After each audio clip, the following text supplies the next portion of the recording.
All right, welcome back to One Bar and Lupagus Show. I'm One Bar with Lupagus, one of our favorite times of the week. Top comments of the week, and there were some dandies.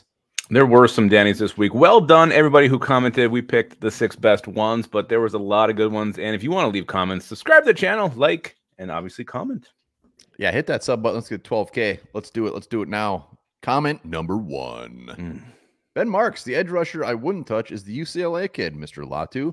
He dominated in college, but his lack of athleticism will get exposed at the combine, and his medicals are an issue. Lupagus? Yeah, I mean, I would have been really against this guy reading those medicals, but I go back to Jalen Phillips a couple years ago, same kind of issue, medically retired. I was scared to death of that guy. We didn't want him. We wanted nothing to do with him. Turns out to be a fantastic player. So that doesn't scare me as much as it probably should. The athleticism, yeah, you see it, but dude's so technically sound, and he's so quick out the ball. I think he'll be okay.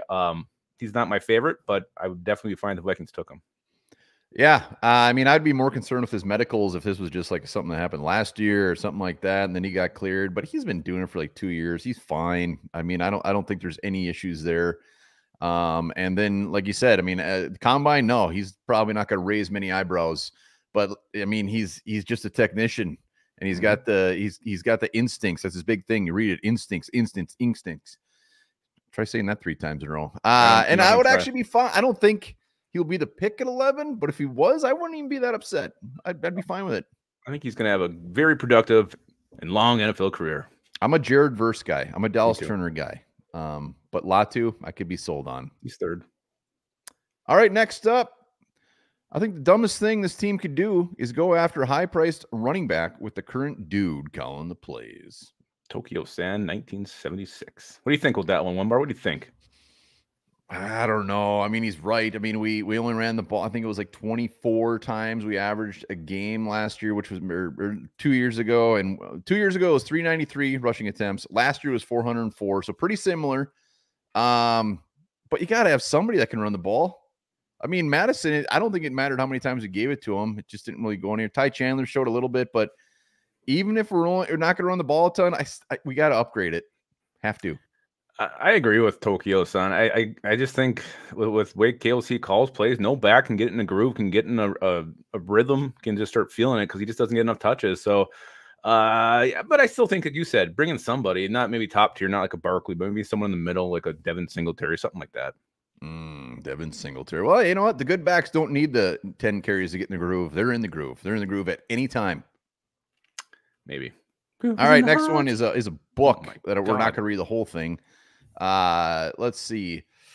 This is JJ McCarthy. Yeah. He reminds him of Tom Brady for some reason, not just because he went to Michigan. He's only 21, won a national championship. He seems to have that it factor doesn't show up in the underwear Olympics. As the draft approaches, quarterbacks always rise in the mocks, potentially. Blah, blah, blah, blah, blah.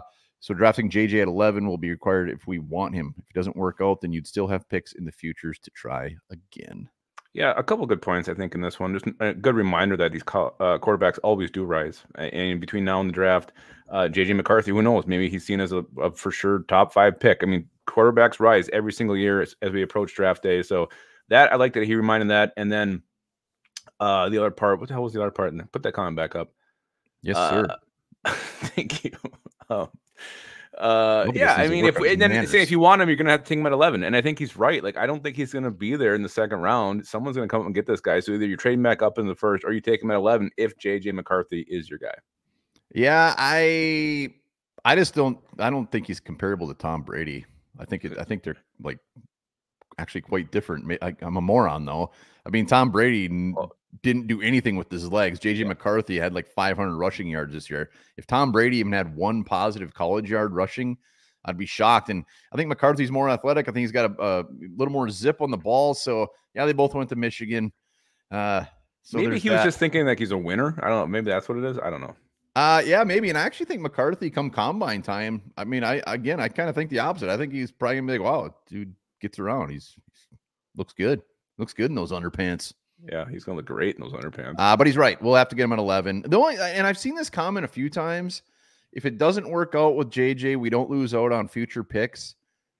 We lose out on like 3 years if it doesn't work out trying him. So we lose out on 3 years because it didn't work out, or we lose out on 3 years of draft picks and we got the guy we wanted. So that argument, T-Bass put that out there where, at least we don't lose out on picks. We just lose out on pick 11. No, we will lose out on way more than pick. Well, you're going to lose, yeah, because you're going to commit to him for, like you said, at least 3 years. Make sure, do everything you can. Build around him. You're going to put players around him for him.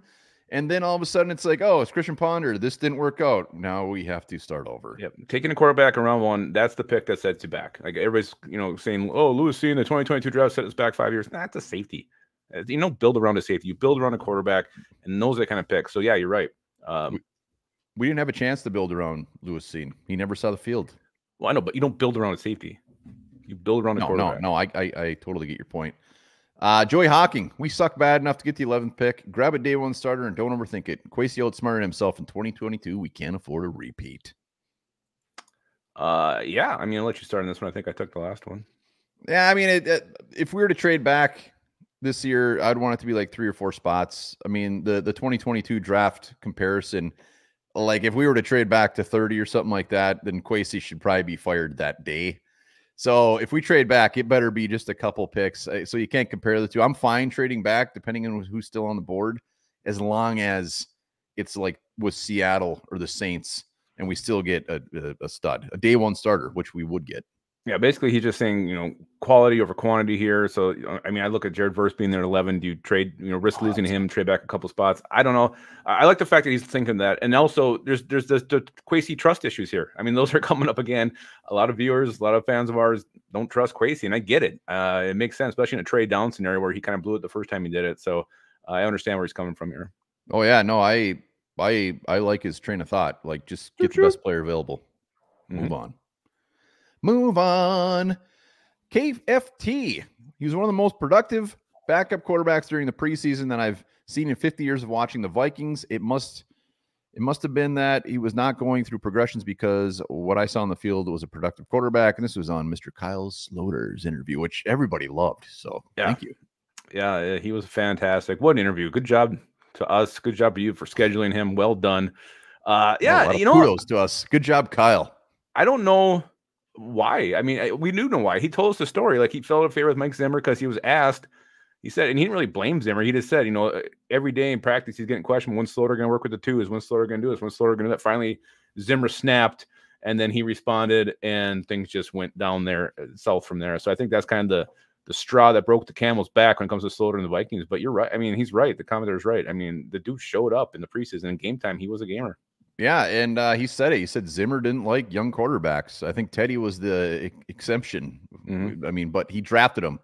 So he didn't like young quarterbacks, and then they got in a pissing match in the media, and that was all she wrote. I would have loved to see Kyle Sloter at least get a chance. Yeah. Have you ever been in a pissing match? Yeah, I have, and I lost. Was it like at each other, or just for distance? Urine on me. Last one. Why does Lupagus look like Kaiser Soze from Usual Suspects? As always, nice work on the content. Thank you. I don't know. Genetics? Maybe it's genetics. Yeah, I mean, you do look like him. It's not great. That's not a compliment, but if he's being honest, what can I say? You know what? I saw that movie a lot later in life than I should have. I finally watched. I mean, it was a while ago now, but after you watch it, I'm like, damn, why did I not watch that sooner? That is a fantastic film. I did the same. It's a great movie, and yes, thank you. I guess a lot of the comments in that movie was that he was so handsome. That so is the character. It's true. It's true, and so are you. Thank you. Wonderful job on the comments as always. We'll be back next week with even more titillating comments. Absolutely. Remember this, guys. Of all the words in the English language, the word set has the most definitions.